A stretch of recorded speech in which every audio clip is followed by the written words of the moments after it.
لی کامپا قوشتپه پنابرین روشاوای کردستان خولکا توپاپی جلیستگوان تمن 36 سالی را بداوی هاته.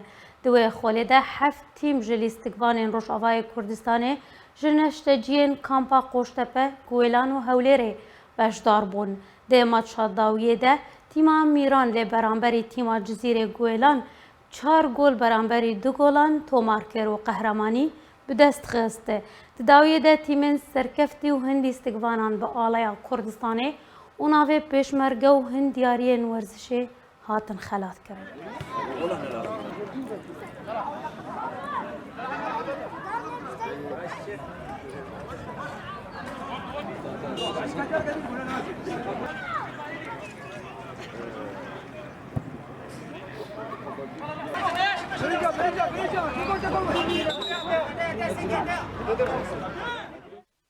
به نوچه ورزشی نوچه مبدایی هاتن هر شاد.